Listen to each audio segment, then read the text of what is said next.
Vamos então para esse momento de meditação, em que quero trazer alguns assuntos interessantes aqui. É muito comum nós, em meio a adversidades, a problemas, nós termos algumas dúvidas, termos alguns questionamentos, né? Perguntas são levantadas, né?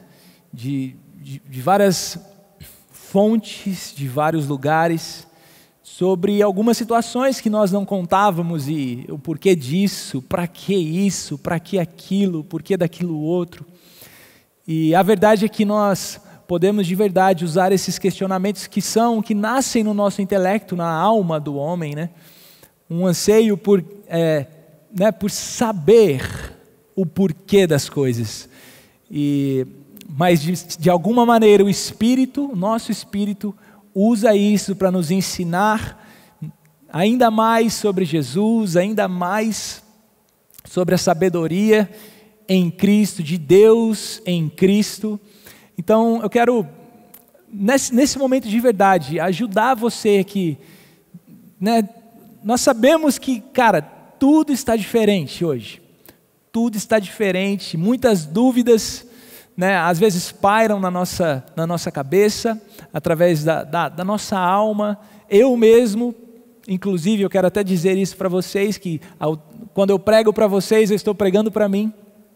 Então, eu mesmo tenho algumas dúvidas, e, gente, por quê, para quê, enfim. Mas eu tenho certeza que o Espírito Santo nessa noite falará aos nossos corações, e eu quero começar dizendo para você, trazendo uma palavra de conforto, que isso é bom. Essas dúvidas, estes questionamentos são bons, né?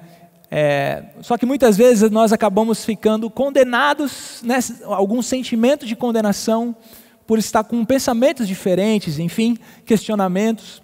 E às vezes nós ouvimos tanto que você não pode duvidar, você não pode questionar. A religião nos ensina que não tem como duvidar, você não pode duvidar, é obediência e ponto final. Mas a verdade é que nesse momento eu quero trazer um pouco de consolo para você através dessa palavra que eu vou dizer aqui. E vamos juntos. Quero começar falando a respeito de Abraão e Sara. É uma história muito intrigante, de verdade, muito intrigante. E que a Bíblia nos conta dois prismas, né? Nós vemos de um lado Moisés escrevendo a história em Gênesis, e nós vemos de outro lado Paulo escrevendo sobre o mesmo acontecimento, nos ensinando a respeito da justificação pela fé. E nós vemos algo um pouco diferente desses dois autores. E eu quero trazer um entendimento para isso, que eu tenho certeza que vai trazer um entendimento para você, uma paz no seu coração, com relação a seja qual for o questionamento, a dúvida, e você não vai mais se sentir condenado, questionando algumas crenças, questionando, enfim, né? Isso não é uma fé. De repente pode ser uma fé abalada, se podemos dizer assim, uma fé abalada.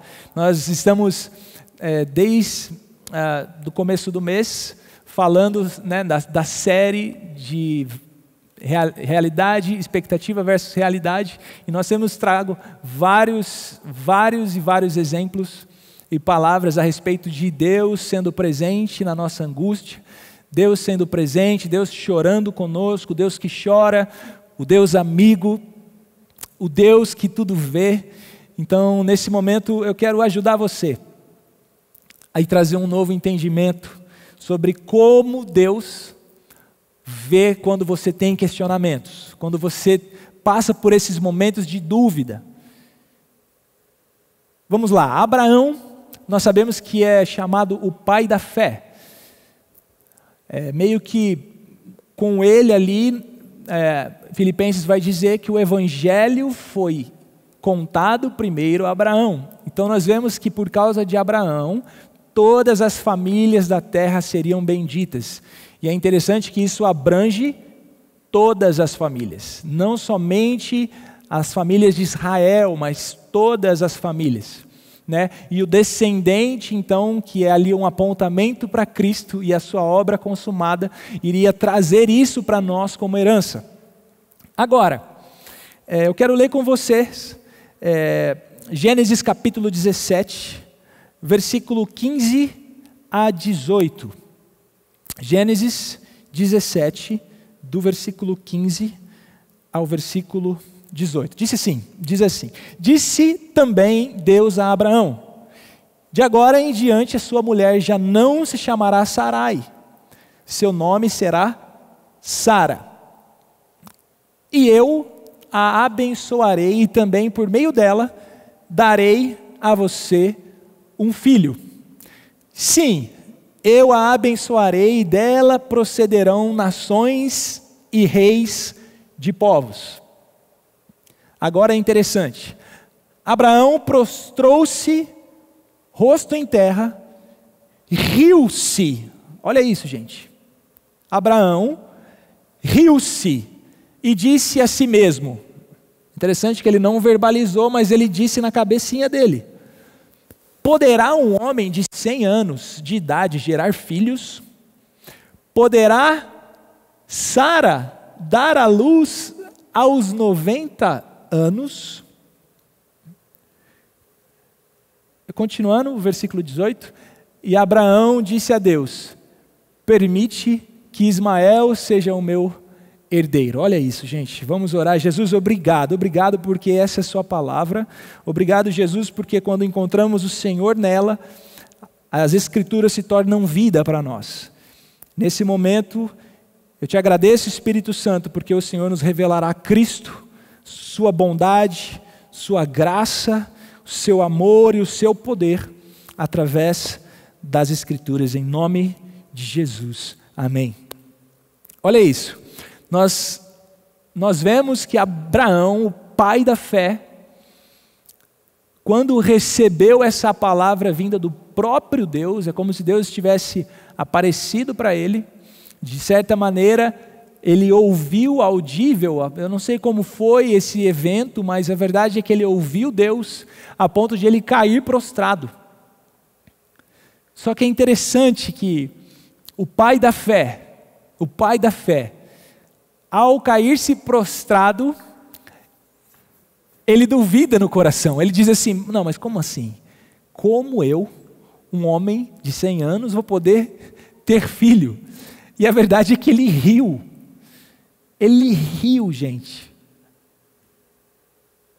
O que é isso? Isso seria uma fé imperfeita? Isso seria, não sei, uma fé não genuína? Não sei o nome para isso, mas a verdade é que ele riu. Eu não sei o que de repente a religião poderia, trazer como entendimento para esse fato, mas Abraão, ao receber essa palavra que teria um filho na sua velhice, ele riu e disse: como que eu vou ter? Como que eu vou ter? Agora, aqui está algo incrível que nós vemos em Romanos, capítulo 4, do versículo 16 ao versículo 21. Romanos, capítulo 4, do versículo 16 ao versículo 21. Vamos ler juntos? Romanos 4, 16 ao 21. Eu abro aqui, não tem problema. Diz assim: portanto, é pela fé, para que seja segundo a graça, a fim de que a promessa seja firme a toda a posteridade, não somente a que há da lei, mas também a que é da fé que teve Abraão, o qual é o pai de todos nós. Versículo 17, como está escrito: por pai de muitas nações te constituí. Paulo está escrevendo aqui a respeito de Abraão. Perante aquele no qual creu, a saber, Deus, o qual vivifica os mortos e chama as coisas que não são como se já fossem. Versículo 18, o qual em esperança creu contra a esperança, tanto que ele tornou-se pai de muitas nações, conforme o que lhe fora dito, assim será a tua descendência. Versículo 19, e não enfraquecendo na fé, olha isso, e não enfraquecendo na fé, não atentou para o seu próprio corpo já amortecido, pois era já de quase 100 anos, nem tampouco para o amortecimento do ventre de Sara. E não duvidou da promessa de Deus por incredulidade, mas foi fortificado na fé, dando glória a Deus. E estando certíssimo de que o que ele tinha prometido também era poderoso para fazer. Uau! Quando nós lemos essa história, Paulo trazendo esse prisma a respeito de Abraão, nós falamos, meu Deus, realmente ele é o pai da fé, meu, que cara incrível, né? Eu diante dele, meu Deus, eu não creio nada, né? Meu Deus. Mas então nós vemos em Gênesis a narrativa dessa história a partir de Moisés, e nós vemos que quando ele recebeu a palavra, ele riu. Ele riu. Eu quero dizer algo para você. Se de alguma maneira você vê aquilo que você já tem em Cristo, ou você ouve nós falando a respeito de algo que você já tem em Cristo, do que Cristo já fez por você, lembrando que nós estamos numa posição superior agora de Abraão, né? Se de alguma maneira você ouve e dá risada, cara, eu quero te dizer que ainda nada mudou para Deus. É literalmente mostrando o que Deus vai fazer, né? E no nosso caso, Ele já fez, Ele já concluiu em Cristo a obra. Agora nós vemos essa pequena diferença. Em um nós vemos que a fé, né, aparentemente ele não creu de primeira. Em outra perspectiva, a respeito de Paulo, nós vemos que ele foi o pai da fé, por causa da fé, recebeu a promessa e sabia com toda certeza que Deus faria o que ele fez com o poder de Deus. Agora, eu quero te dizer algo. Não importa o que às vezes passa na sua alma, não importa às vezes o que passa no seu intelecto. Às vezes no seu coração você acredita, você crê, você fala, não, eu sei que é isso, eu sei que é aquilo, eu sei que é aquilo outro. Mas aí você tenta raciocinar e parece que as contas não fecham e parece que, né, de alguma maneira na sua alma você duvida. Eu quero te dizer algo, que Deus não se importa com o que você pensa, mas Ele se importa com o que crê o seu coração. Aí nós vemos então agora, em contrapartida, ou melhor, em outra partida, Sara. Hebreus capítulo 11, versículo 11. Hebreus 11, vai dizer: pela fé, também a mesma Sara recebeu a virtude de conceber, e deu à luz já fora da idade, porquanto teve por fiel aquele que lhe tinha prometido. Uau! Que fé incrível de Sara. Agora, vamos para Gênesis, capítulo 18, do versículo 10 ao versículo 12. Veio rápido agora, hein?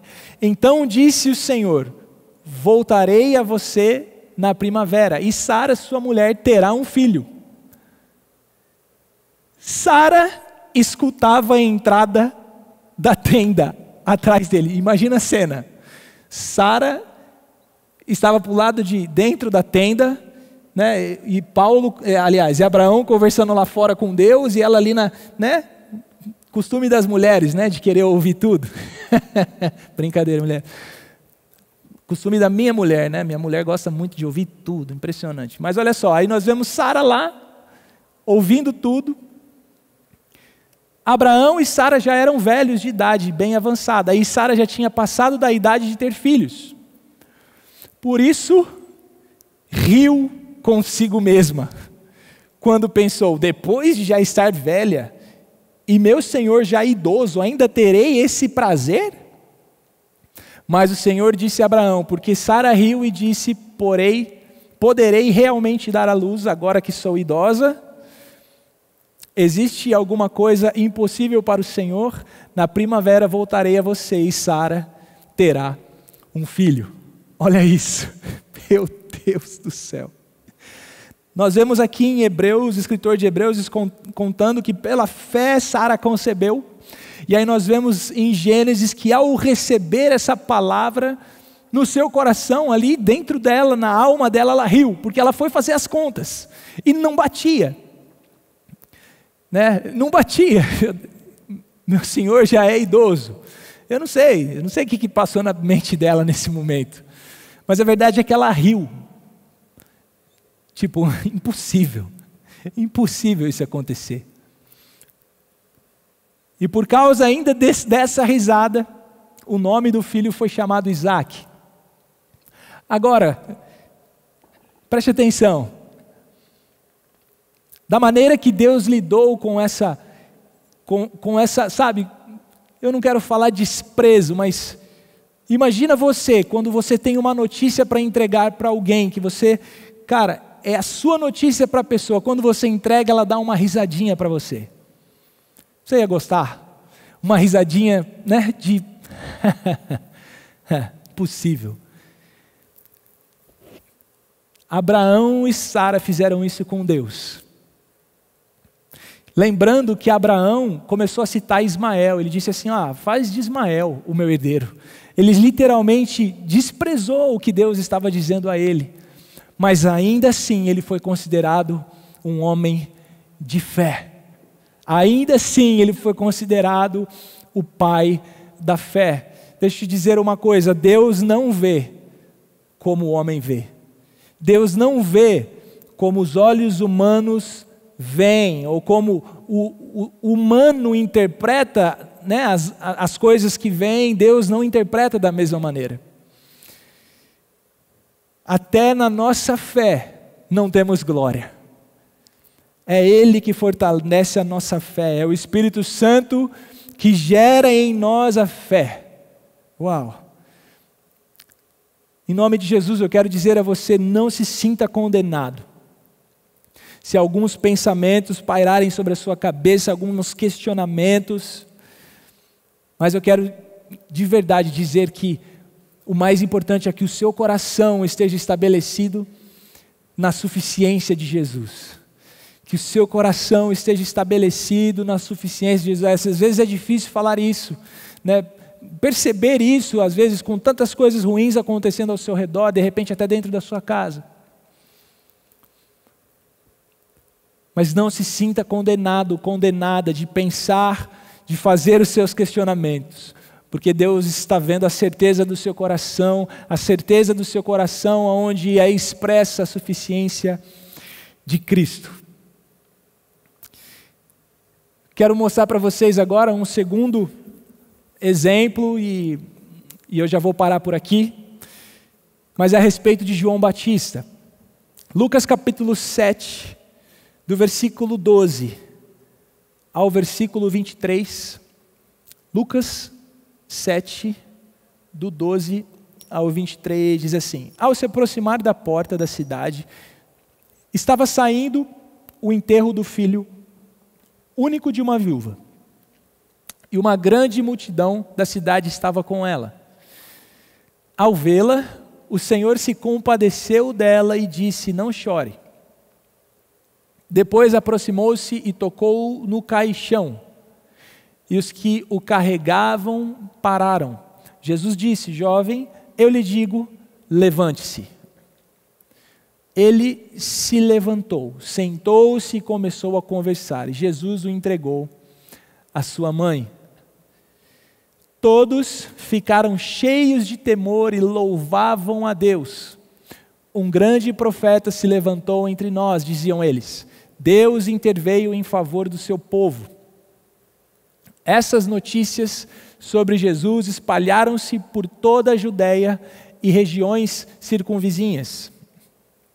Os discípulos de João contaram-lhe todas essas coisas, chamando 2 deles, continuando, enviou-os ao Senhor para perguntarem: és tu aquele que haveria de vir ou devemos esperar algum outro? Dirigindo-se a Jesus, aqueles homens disseram: João Batista nos enviou para te perguntarmos: és tu aquele que haveria de vir ou devemos esperar algum outro? Naquele momento, Jesus curou muitos que tinham males, doenças graves e espíritos malignos, e concedeu visão a muitos que eram cegos. Então ele respondeu aos mensageiros: voltem e anunciem a João o que vocês viram e ouviram. Os cegos veem, os aleijados andam, os leprosos são purificados, os surdos ouvem, os mortos são ressuscitados e as boas novas são pregadas aos pobres.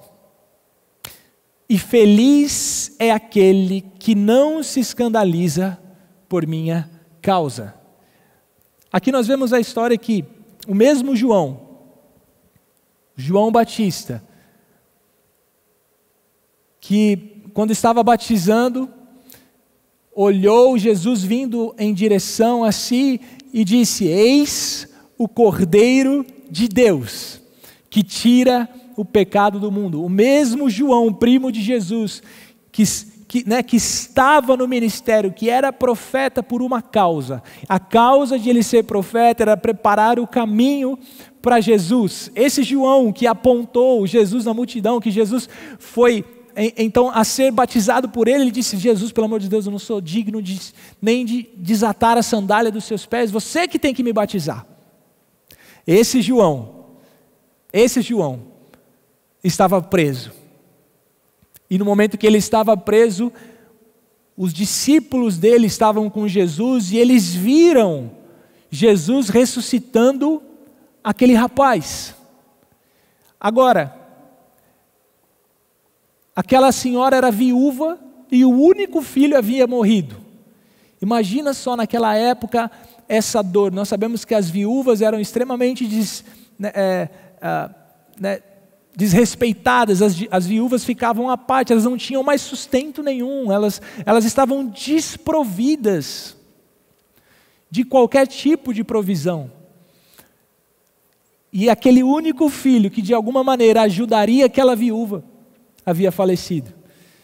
Aí Jesus, então, movido de íntima compaixão, toca nele, ele levanta e ele ressuscita. Os discípulos de João viram aquilo e foram espalhar para João, e disseram: João, ele ressuscita os mortos. João, nós vimos ele ressuscitando os mortos. Aí eu fico pensando, João dentro do cárcere, dentro da prisão, a situação onde ele estava não era nem um pouco favorável a ele, muito pelo contrário, ele estava preso, provavelmente sofrendo, de repente recebendo açoites, enfim. Ele estava em uma situação complicada, mas ele ouve dizer que aquele Jesus que ele apontou, que ele tinha servido o tempo todo, está curando os enfermos, está ressuscitando os mortos. Naquele momento, João teve um questionamento. E falou: meu Deus, será que é ele mesmo? Ou devemos esperar por outro? Por que que ele duvidou? Por que que de alguma maneira titubeou o coração dele com relação a isso? É muito simples. Eu acredito que o que ele estava vendo com os seus olhos físicos não condiziam com o que ele estava ouvindo de outras pessoas. Às vezes você pode estar nessa situação de João, não sei, de repente parece que você ouve um monte de gente sendo abençoada ao seu redor de alguma maneira, abençoada entre aspas, e você de alguma maneira ainda se sente: meu Deus. A verdade é que esse João mandou os seus discípulos para ir perguntar, porque ele de algum jeito não estava mais tendo a mesma certeza que estava quando o batizou. E aí então Jesus, ele vem com uma resposta brilhante, eu amo isso. Ele começou a curar na frente dos discípulos, né? Ele começou a curar os enfermos na frente dos discípulos de João. E aí ele termina dizendo, olha, vai, diga a João que os cegos vêm, os coxos andam, os mortos ressuscitam, aos pobres está sendo pregada as boas novas. Eu fico imaginando literalmente Jesus dizendo assim, olha, quem me vê, vê ao Pai, quem me vê, vê ao Pai, eu só faço aquilo que vejo o Pai fazendo. João, essa situação que você está não foi Deus. João, essa situação que você está, não fui eu quem te colocou aí. Se não fui eu quem te colocou, então não foi Deus quem te colocou. Jesus, ele trouxe essa perspectiva de quem Deus é e o que Deus faz através de si. Então, o que ele fazia era somente o que havia visto Deus fazendo. E o que Deus estava fazendo? Curando, ressuscitando, se compadecendo dos pobres. E aqui pode ser pobre tanto de valores físicos, né? de matéria, pobre de matéria, como pobre de espírito. Aqueles que sabem que faltam, que precisam de algo, e a essas pessoas então Jesus estava pregando as boas novas. João, eu estou fazendo o que vejo o Pai fazer. Eu entendo. Uau! Esse questionamento de João, Jesus ainda disse, João, olha, eu entendo o que você está passando, mas olha, essa é a verdade. Os enfermos são curados, os cegos vêm, os coxos andam, os mortos ressuscitam. E é interessante que depois ele vem falando muito bem de João em Mateus, inclusive Mateus 11. Ele vem falando de João, entre os nascidos de mulher não houve ninguém maior do que ele, enfim. E aí,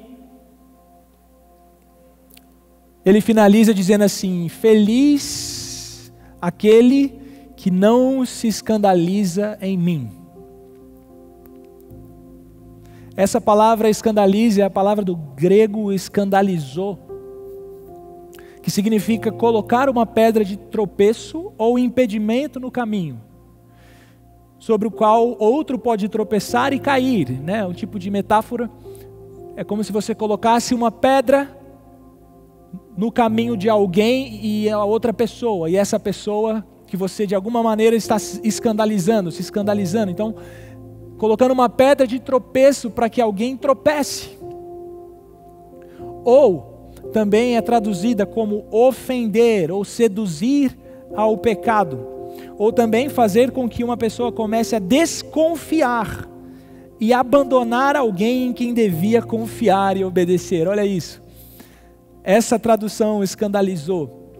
Bem-aventurado aquele que não se escandaliza em mim, aquele que não encontra erro em mim, aquele que não atribui erros a mim, aquele que não atribui o mal a mim.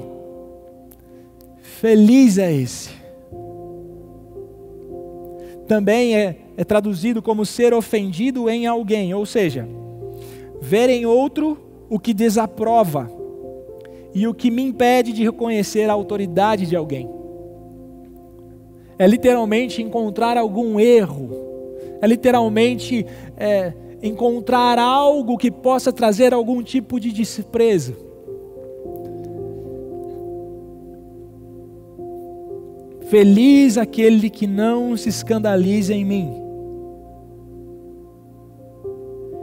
Também traduzido como estar descontente ou indignado. Eu fico imaginando que provavelmente era esse o sentimento de João dentro do cárcere, ouvindo tudo o que Jesus estava fazendo, um sentimento de indignação.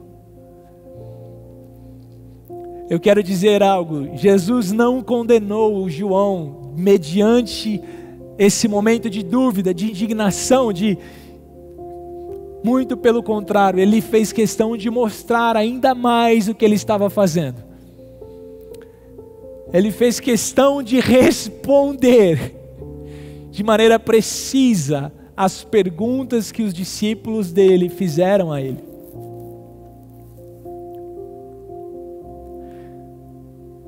Sabe? Nós sabemos que muitas coisas têm mudado na nossa maneira de pensar hoje, enfim, nesse tempo de pandemia.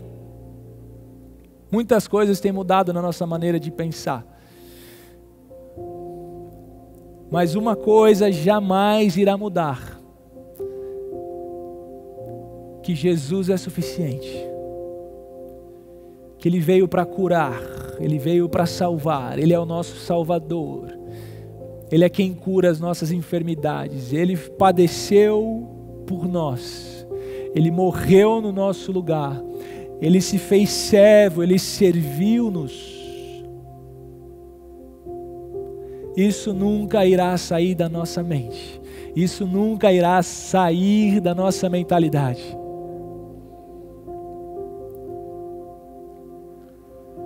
Vou contar só um exemplo para vocês.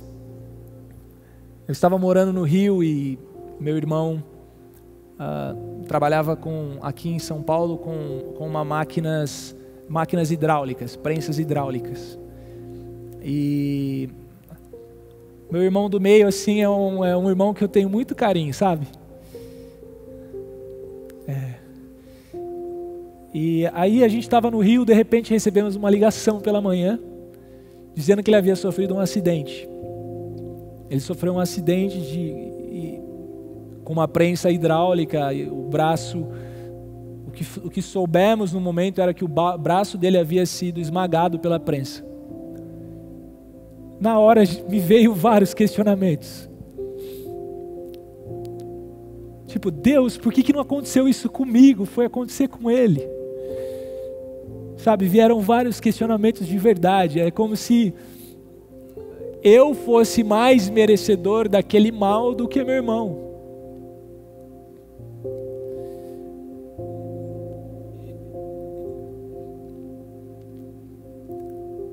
E eu confesso que eu fiquei bem abalado com essa situação. E eu comecei a orar e como todo bom crente faz, e declarar cura e aleluia. E ele me contando depois, ele disse que ele ficou 15 minutos com o braço preso no trajeto reverso da máquina. Então, se ele tivesse pego o braço aonde a máquina colocava toda a sua pressão hidráulica, com certeza ele havia perdido, mas o braço dele ficou prensado, esmagado no retorno. Então, por conta disso, ele não perdeu o braço, mas houve esmagamentos, enfim. O médico conseguiu, de maneira assim sobrenatural. O doutor disse que quando ele estava fazendo a operação, ele ouvia algumas vozes dizendo para ele o que fazer. Doido, né? Mas então, conversando com meu irmão, ainda um pouquinho indignado, confesso, ele disse assim: Fê, para mim, naquele momento de 15 minutos, só vinha uma coisa na minha cabeça. Isaías 53. Aí eu falei: você está brincando? Entendi, ele foi ferido, né? Pelas suas pisaduras fomos sarados. Ele disse: não, ele foi moído pelas nossas iniquidades. Ele disse assim: se naquele momento o meu braço esmagado, eu estava sentindo aquela dor, imagina Jesus, que sentiu muito mais dor por mim, para me salvar, porque me ama, para morrer no meu lugar.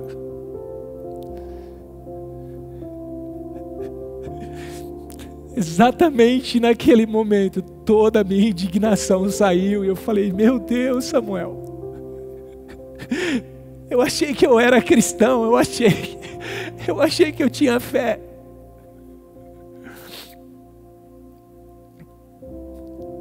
Quero te dizer algo. Deus ama você. Deus se compadece de cada momento que você vive. O Espírito Santo chora com você, mas Ele também é o Consolador. Ele consola você, Ele limpa Ele enxuga as suas lágrimas. Ele te revela quem Deus é em Cristo. Não se sinta mal com qualquer tipo de questionamento que você possa ter. Mas tenha certeza que você é amado. Independente do que está acontecendo, tenha certeza que você é a justiça de Deus em Cristo. Tenha certeza que dele só vem bondade. Tenha certeza que do Pai das luzes somente bondade flui. Ele é completamente bom. E você é completamente amado. Jesus, muito obrigado. Muito obrigado, Deus, porque a verdade é que nós estamos crescendo, amadurecendo. De alguma maneira, nossa alma está começando ainda mais a se alinhar ao nosso espírito, que já é perfeito. Obrigado, Espírito Santo, porque nessa dança da Trindade, o Senhor nos ensina os passos de Cristo.